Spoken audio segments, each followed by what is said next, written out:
Dans le monde de BMW, la lettre M a une signification toute particulière. Le département Motorsport du constructeur allemand a en effet accouché des voitures les plus sportives et radicales qui n'aient jamais vu le jour sous la marque à l'hélice. Et pour beaucoup, M rime avec ultime. Mais vous savez, à la base, BMW, c'est pas qu'une entreprise de voitures. En fait, à l'origine, c'est même pas ça. BMW, ils ont commencé par la moto. Et du coup, une moto M chez BMW, ça donnerait quoi? Eh ben, ça donnerait ça. Aujourd'hui, je vous apporte l'essai de la M1000 RR, la moto la plus incroyable de l'histoire du constructeur bavarois. On me dit que j'ai déjà utilisé trop de fois le mot incroyable sur cette chaîne en 2024. Eh ben, c'est pas grave, on tombe quand même. Parce qu'en fait, malgré un héritage sportif indéniable dans le monde de l'automobile, le sport chez BMW Motorrad, c'était presque un gros mot. Alors, vous voyez que j'utilise l'imparfait parce qu'après avoir construit une légende sur la base d'énormes routières et de trails qui se vendaient par petits pas malgré leur prix mirobolant, BMW chamboule le monde de la moto en 2009 avec l'arrivée de la S1000 RR. La première tentative d'une hypersport 4 cylindres en ligne prend tout le monde de court, tant et si bien que les Japonais, alors maîtres en la matière, ont mis 10 ans à s'en relever et que les Italiens se sont raccrochés au wagon, non sans mal. Et 15 ans plus tard, le sommet, le pic de ce débarquement dans le monde de la sportivité, c'est ce machin-là. Un monstre presque difforme tant il est agressif, couvert de la tête aux pieds de fibres de carbone et dont le moteur ferait passer une GSX R 1000 pour une trottinette. Ah mais me regardez pas comme ça, hein. Moi je fais clear la fiche technique et constater. Mais du coup, entre une S1000 RR et une M1000 RR, il y a une si grosse différence que ça? Un peu, mais on va commencer par le début. La M1000 RR, c'est la volonté de BMW de prouver qu'ils peuvent pousser encore plus loin, qu'ils peuvent aller au-delà de ce que la S1000 RR, déjà terrifiante à tous les niveaux, ne proposait déjà. Et ça commence donc par une moto avec un look à nul autre pareil. Avec une robe en carbone complète, cette machine ne se met dans aucun carcan, ne suit aucun style, si ce n'est celui qu'elle a créé à coups de marteau et de burin. Mélange de requin et d'orque, le faciès de la M1000 RR est d'autant plus inquiétant que les ailerons sont cette fois bien fonctionnels et on n'a aucun mal à le croire tant les appendices sont absolument gigantesques. Une énorme bouche d'aération entre les deux yeux finit de me faire oublier l'optique asymétrique si chère à mon cœur des précédentes générations et la M1000 RR n'a qu'une envie, tout bouffer sur la route, le circuit et peut-être même les pistes d'aéroport tant qu'on y est. Et ne nous y trompons pas, hein. L'objectif de la M1000 RR, c'est pas la route. Non, pour ça, la S1000 RR est déjà bien plus que suffisante. La raison pour laquelle cette moto elle existe, c'est pour atomiser les vibreurs et défoncer les chronos. Tout en étant homologué pour la route. Avec un support de plaque et des clignotants. Et des aspects confort assez étonnants. Cherchez pas, c'est BMW, ils mettraient des poignées chauffantes sur un chameau dans le Sahara. Mais du coup, si on faisait nos premiers tours de roue avec cette machine et qu'on voyait ce qu'elle donne en ville.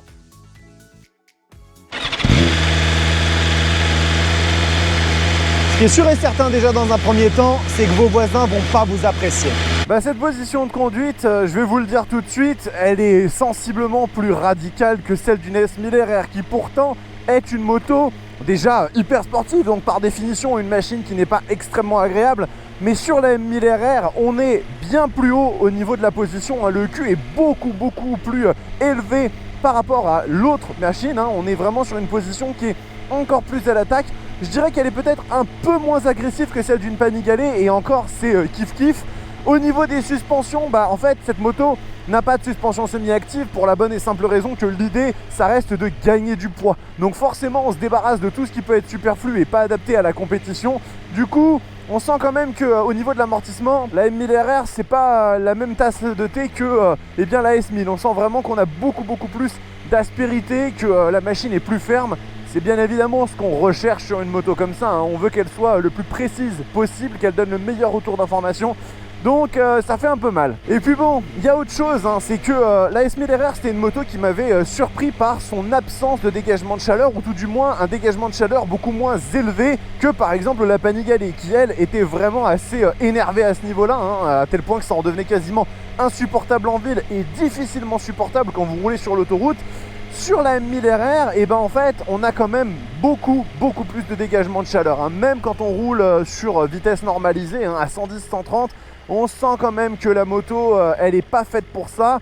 Ça reste encore une fois moins insupportable, moins inconfortable que la Ducati, mais on se marre pas non plus des masses les amis, hein. Franchement, ça reste une machine sur laquelle, quand vous l'achetez, il faut savoir pourquoi vous la prenez, c'est-à-dire pour aller faire du circuit, faire de la piste avec et vraiment défoncer des chronos. En plus de ça, je sais pas si c'est moi qui me souviens plus de la S1000RR ou alors s'il y a une vraie différence, mais l'embrayage de cette moto est vraiment bien plus ferme. On sent que ça accroche les vitesses avec beaucoup de fermeté. Le shifter reste doux, mais quand on passe manuellement et surtout quand on enclenche la première, on voit tout de suite que la M1000RR c'est une moto qui est vraiment moins pensée pour du compromis. Et en plus de ça, le levier d'embrayage, il est d'une réactivité. Vraiment, ça décroche au millimètre, vous pouvez l'ajuster un petit peu, mais même dans son paramètre le plus élevé, on sent quand même que la moto, elle est prévue pour partir à la seconde où vous souhaitez qu'elle le fasse. Alors je voudrais quand même profiter de cette petite partie ville pour remercier les personnes qui nous ont prêté cette moto, à savoir ni plus ni moins que BMW France. Donc un énorme merci à eux de nous avoir confié ce qui est probablement le bijou de leur couronne en fait, hein. C'est clairement la moto peut-être la plus incroyable qu'ils aient dans leur garage aujourd'hui. Et donc je voudrais bien évidemment les remercier pour leur confiance, hein. C'est vraiment super cool de leur part. On travaille ensemble avec BMW France depuis un petit moment, on a fait pas mal d'essais. Et donc je vais vous inviter à aller sur le site de BMW France, à trouver le point de vente le plus proche de chez vous. Aujourd'hui la gamme BMW elle est parfaite, hein. C'est même plus qu'elle est très complète, c'est qu'elle est parfaite. Il y a de tout. Du custom, du trail, de la sportive au GT même avec l'ARS, enfin il y a vraiment de tout, avec des machines qui sont délirantes dans leur technologie, dans leur confort, dans leur compromis d'ailleurs, hein. Les motos BMW c'est les motos avec le plus de compromis au monde, donc vraiment je vous invite à aller faire un petit tour là-bas, à aller faire un essai dans le point de vente le plus proche de chez vous, et je suis sûr et certain que vous trouverez vous aussi une BM dont vous tomberez amoureux. Et du coup ça tombe bien que je parle de compromis, parce qu'en fait malgré tous ces aspects, eh bien la M1000RR reste une moto BMW de part en part, c'est-à-dire une machine avec des compromis et de l'attention au pilote. Même dans la M1000RR qui est la version la plus extrême, la plus radicale, la plus de tout ce que vous voulez, eh bien on a une machine qui se conduit extrêmement bien, elle est très maniable, très facile à gérer, et on a des petites choses qui font plaisir, comme par exemple un régulateur de vitesse, ça c'est juste trop chouette. On va avoir une assistance au démarrage en côte, donc quand on est en ville, que ce soit à la montée ou à la descente d'ailleurs, c'est super pratique, surtout sur des motos qui ont des angles de braquage un petit peu particuliers, qui sont pas forcément faciles à manipuler dans les circonvolutions urbaines, comme vous savez que j'adore utiliser ce mot. Du coup en fait, on se retrouve encore une fois avec un hybride qui est vraiment super intéressant, une machine qui se veut a priori plus orienté piste encore qu'une Ducati Panigale V4, mais qui est beaucoup plus agréable à l'usage, croyez-moi. Clairement, hein, malgré un ADN BMW très reconnaissable, avec des aspects de confort qui sont aussi surprenants que presque déplacés sur une moto comme ça. Alors attention, hein, moi je préfère prévenir tout de suite, j'adore ça, hein, avoir une moto aussi radicale mais qui reste vivable au quotidien, ça fait partie des choses que j'admire chez BMW. Et ben malgré tout, on ne peut pas s'empêcher de commencer à voir quelques différences avec la S1000RR qui, bien qu'elle soit quand même une hypersport, préserve quand même sensiblement plus son pilote. Mais du coup, les différences, elles s'arrêtent là ou pas? Absolument pas, et c'est là que ça va se passer. Mais avant toute chose, je voudrais discuter d'un truc avec vous. Cette moto, elle est plutôt magnifique, vous êtes d'accord avec moi? Elle est même d'ailleurs hors de prix, mais on en parlera un petit peu après. Mais cher ou pas cher, nos motos, ce sont nos bijoux, nos bébés. On veut en prendre soin et surtout, on veut les conserver.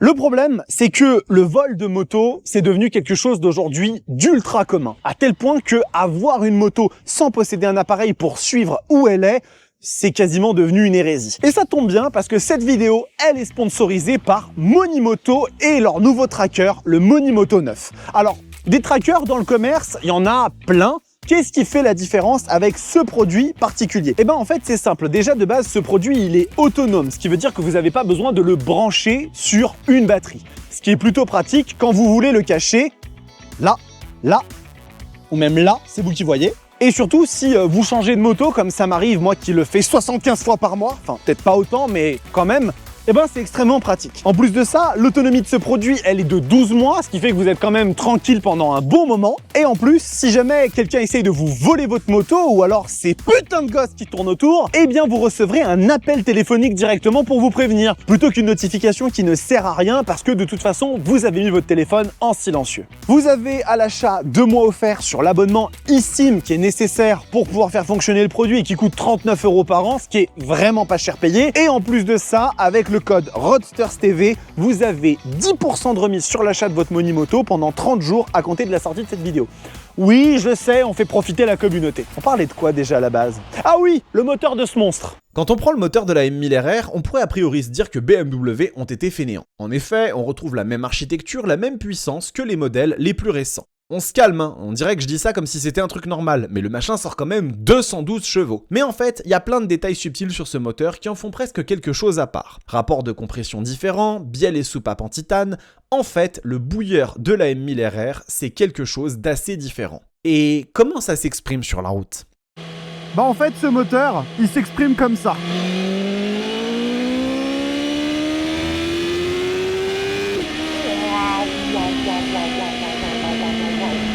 Alors, je pourrais pas vous dire si le moteur de la M1000RR est particulièrement plus vindicatif que celui de la S1000RR, mais par contre, mon Dieu, quel bâton de dynamique! Le 4 cylindres en ligne de 1000 cm3 et 212 chevaux sonne la charge, mais comme aucun autre moteur 4 cylindres en ligne que j'ai pu tester dans la même catégorie de moto. Je pense que c'est lié à la technologie GIFCAM qui permet d'avoir du couple en bas et de la puissance en haut. Et du coup, en fait, ce moteur, il a une niaque, il a une hargne à bas régime qui est surnaturelle et pas du tout habituelle sur un moteur 4 cylindres. Ça fait vraiment hyper plaisir. Et clairement, par rapport à une ZX10R ou une CBR 1000RR qui sont un petit peu les concurrentes dans ce domaine, cette catégorie, franchement, il est beaucoup plus expressif et moi je trouve ça super chouette. Alors par rapport effectivement, comme je vous le disais, à la version S, on a des bielles et bien des soupapes en titane qui sont donc un matériau bien plus noble. Je peux pas vraiment vous quantifier si ça se ressent ou pas parce que je pense que c'est beaucoup trop poussé et moi j'ai pas le niveau pour vous dire si oui ou non ça fait une différence. Par contre, au moment de tourner la poignée...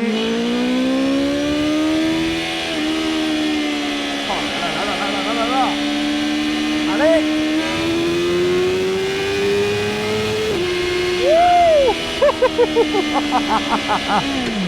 Ah ouais. Effectivement, ce moteur, il est incroyable et c'est peut-être celui qui me réconcilie avec les 4 cylindres en ligne qui sont pas trop gros. Vous savez que moi j'aime beaucoup les gros 4 pattes comme celui de la Hayabusa parce qu'ils ont du couple à revendre. Sur les moteurs un peu plus petits, méfions-nous quand même, on reste sur du 1000 cm3, je suis un petit peu plus circonspect. Mais sur cette machine, je vous avoue qu'il y a quand même un truc qui se passe. Alors, ce qui est généralement extrêmement chouette sur les moteurs 4 cylindres en ligne, c'est que quand on arrive en ville, ce sont des moteurs qui se vivent très bien, sont très doux. Et la M1000RR, pour aussi préparer à la compétition qu'elle soit, ne change absolument rien à cet état de fait. Le moteur se laisse emmener sans aucun problème, je suis en seconde à 4000 tours minute, la moto ne me pose aucun souci, je peux passer en 4ème, toujours pareil, j'ai perdu 1000 tours minute, il n'y a aucun souci, si je tourne la poignée elle reprend gentiment, et ça c'est super agréable parce que par rapport par exemple au V4 de la Panigale, qui est beaucoup plus emmerdant en ville, clairement c'est un moteur qui cogne un peu, plus de la chaleur, mais ça j'ai pas envie d'en parler sinon je vais devenir malpoli, vraiment ce 4 cylindres de la M1000RR, eh bien il s'exprime extrêmement bien, quelles que soient les circonstances, quelles que soient les situations. Il est sans doute moins sensationnel dans les bas régimes qu'un bon gros bicylindre des familles, mais je trouve quand même que la polyvalence de ce moteur, elle est assez folle, quelles que soient les situations. En plus, BMW, ils ont retravaillé toute l'aéro de la machine, on en parlera un petit peu plus tard pour qu'elle atteigne 314 km/h. Alors ça, bon, c'est des chiffres que vous n'atteindrez jamais sur route, ou alors peut-être sur l'autobahn allemande, mais même là, je m'y aventurerai pas. Mais par contre, dans l'utilisation route, ce moteur est fantastique et largement plus agréable à mon sens que les autres 4 cylindres de la catégorie. Ce serait quand même un peu criminel de ne pas s'en remettre un coup, donc je vais passer l'essai en seconde. C'est sûr et certain, je vais passer l'essai en seconde.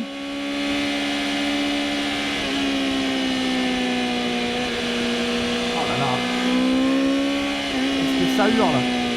Qu'est-ce que ça hurle là.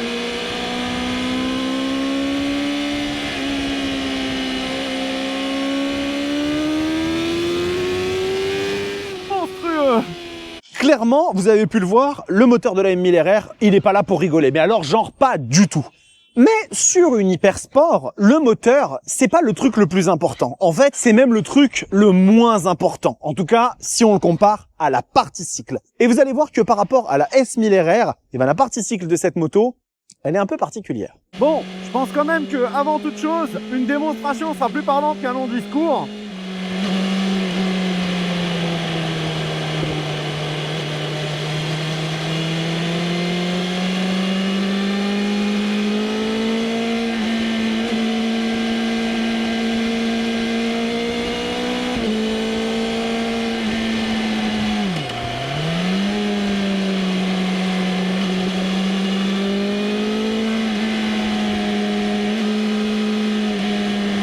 Je pense que déjà, ça vous donne un peu une idée de l'histoire. En termes de châssis, la M1000RR, c'est la même chose que la S1000. C'est un périmétrique aluminium, on retrouve exactement les mêmes éléments. Au niveau du freinage, c'est la même chose. Ce sont des étriers Nissin extrêmement proches du WSBK qui sont siglés M sur cette moto. Et ce sont les mêmes que la nouvelle S1000RR.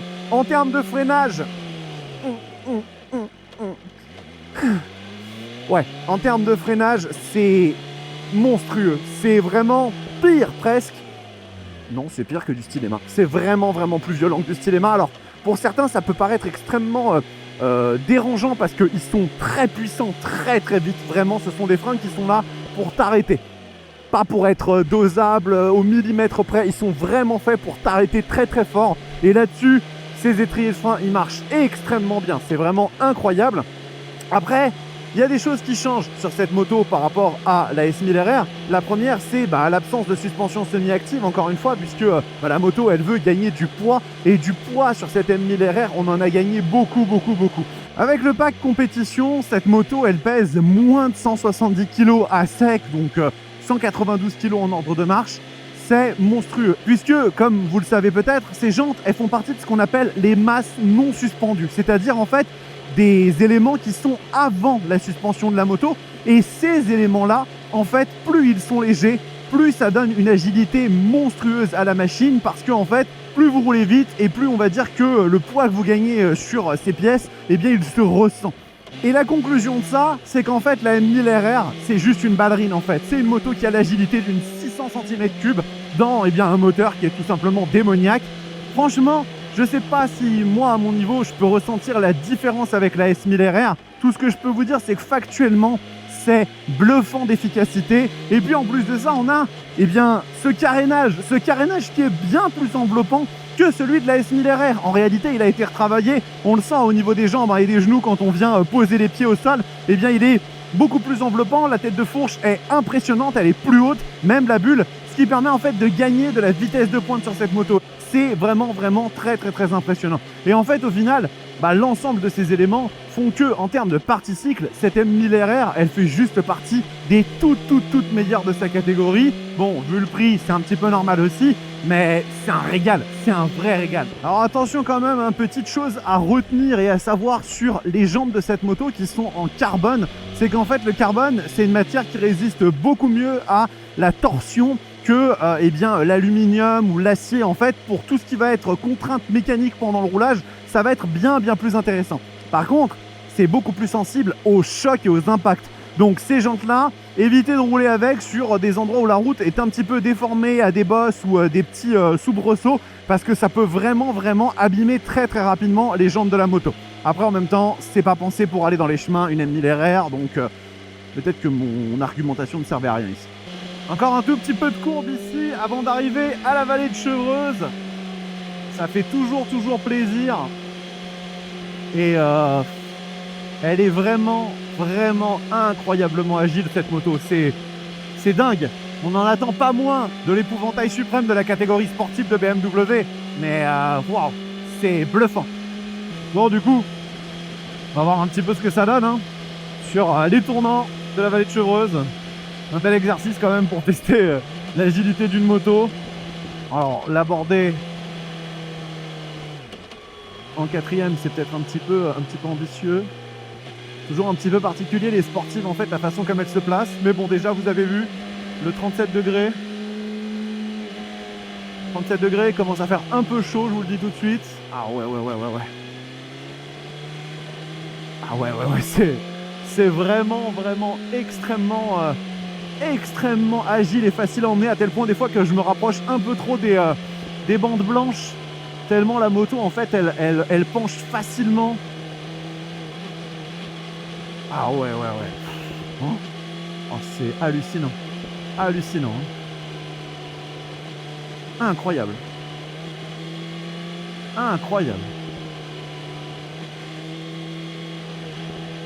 Elle s'emmène avec une précision déconcertante. Elle est un tout petit peu flottante, peut-être parce que juste en fait c'est pour pouvoir replacer et corriger. Mais regardez, hein, on finit à 39 et 38. Et voilà, hein, qu'est-ce que vous voulez que je vous dise? C'est une des meilleures motos du monde à conduire en ce qui concerne l'agilité et la partie cycle. Voilà, j'ai rien d'autre à dire. C'est toujours subtil et pourtant il y a des différences claires avec la sœur plus sage. Des différences qui ne joueront très probablement pas pour l'usage routier, mais sur circuit et avec le bagage technique approprié, ça peut faire une sacrée différence. Finalement, il ne nous reste plus qu'à parler de la technologie. Alors est-ce qu'on se sépare de tout ce qui a fait le succès de la S1000RR et on confie la vie du pilote à son seul talent? Je crois que BMW, ils étaient pas chauds pour l'idée. Alors s'il y a clairement un aspect où la M1000RR ne se distingue pas de sa sœur routière entre gros guillemets, c'est la technologie. On retrouve quasiment l'intégralité du package de la SRR, exception faite du transpondeur. Et oui, parce que si vous tombez de votre moto sur circuit et que vous avez un truc en plastique dur dans votre combinaison, ça risque de pas être beau à voir à l'impact. Et les suspensions semi-actives qui disparaissent aussi pour gagner du poids bien évidemment. Mais en dehors de ça, la M1000RR est un monstre de technologie, pourvu de son magnifique écran connectivity, d'une avalanche d'assistance et même de l'aide au démarrage en côte et du régulateur de vitesse. Non, parce que c'est pas parce qu'on va claquer des chronos sur circuit qu'on peut pas prendre son temps sur le chemin. Conclusion de cette histoire. C'est quoi cette M1000RR? Eh ben, je vais vous le dire, pour moi, c'est ni plus ni moins qu'une démonstration de force de la part de BMW. Réussir à aller encore plus loin, à rendre encore plus radicale la moto la plus radicale qu'ils n'avaient jamais créée. À 33 000 € en début de prix et presque 40 000 sur l'exemplaire qu'on a là, la M1000RR est un concentré de tout le savoir-faire de BMW en tant que fabricant de motos. Et ça marche, hein. La M1000RR, c'est une machine qui vous plonge dans un état d'esprit, une philosophie, avec un seul but en tête, la course. Et en même temps, il y a des warnings, une jauge à essence, un régulateur de vitesse ou même encore des poignées chauffantes. Et c'est ça qui fait le charme des motos BMW. Pour aussi monstrueuses qu'elles soient, elles gardent un côté plaisant et agréable à utiliser au quotidien. Et malgré qu'elle soit beaucoup plus pénible que sa sœur S1000RR, elle reste infiniment plus plaisante à utiliser qu'une Panigale, qu'une RSV4, qu'une ZX10R. Bref. Du coup, comme on avait dit, BMW, je la garde 6 mois et puis on va par la suite. Comment ça, le modèle réduit en Lego, il est pas fini? Cette vidéo est terminée, les amis. J'espère qu'elle vous a plu. Encore une fois, on est parti sur un format un petit peu histoire, un petit peu mélange de voix off, d'insert, de dynamique. J'espère vraiment que vous avez kiffé sur une machine aussi incroyable et importante que la M1000RR. Il le fallait. On se retrouve très vite pour de nouvelles vidéos. Mais quand cette vidéo va sortir, je serai en plein road trip avec Mathilde au Portugal. On est en train de vous préparer un gros reportage avec la Multistrada V4 Rally, mais aussi sa RS660. Plein de partenaires qui se sont greffés au projet. Donc j'ai vraiment hâte de vous parler de tout ça. En attendant, bien évidemment, les amis, prenez soin de vous, kiffez vos bécanes. C'est l'heure de la rentrée, faites-la en moto. Ciao!